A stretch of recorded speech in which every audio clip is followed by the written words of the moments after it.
बड़े थे, बहुत ही बड़े थे इमाम आज़म अबू हनीफा। और अपने ज़माने में इमाम साहब बहुत बड़े ताजर थे, बहुत बड़े ताजर, करोड़ों की तिजारत समझ लीजिए।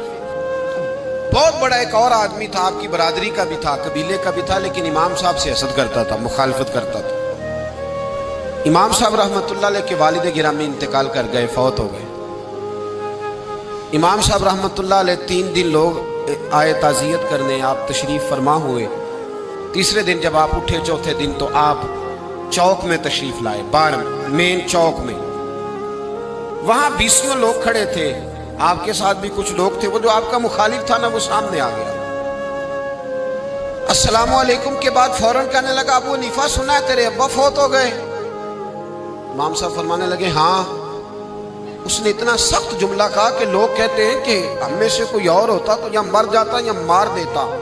सुना है तेरे वालिद इंतकाल कर गए? फरमाया हाँ।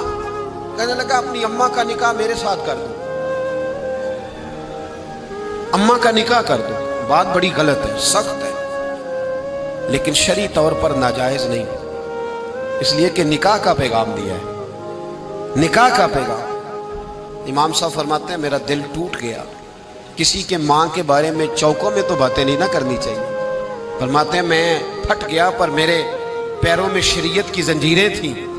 इमाम साहब रहमतुल्लाह ताला अलैह कहते हैं, जब उसने दोबारा बात दोहराई कि अपनी अम्मा का मेरे साथ निकाह कर दो, तो फरमाते हैं, मैंने उससे कहा कि भाई इद्दत गुजरती है तो मैं अपनी अम्मा से बात करूँगा, मेरी माँ आकिला और बालिगा है, अगर तेरे साथ निकाह करना चाहेगी तो मुझे कोई एतराज़ नहीं। इमाम साहब कहते हैं, ये लफ्ज़ कह के मैं आगे बढ़ा तो मेरी आंखें आंसू बरसाने लगी। मैंने कहा, कितने इम्तिहान लेता है बाज़-औक़ात इंसान से उसका किरदार और इखलाक। फरमाते हैं, मैं रोने लगा, अगले चौक में गया। अभी मैं अगले चौक में गया था तो पीछे शोर होने लगा।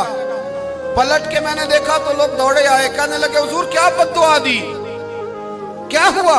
कहने लगे, हुजूर जिसने आपको बात की थी वो धड़ाम से गिरा है, उसकी रूह ही परवाज कर गई है, वो तो हार्ट फेल हो गया, खत्म हो गया, मर गया। तो इमाम साहब रो पड़े, फरमाने लगे, उसने समझा था मैं लावारिस हूं, मेरा पूछने वाला कोई नहीं।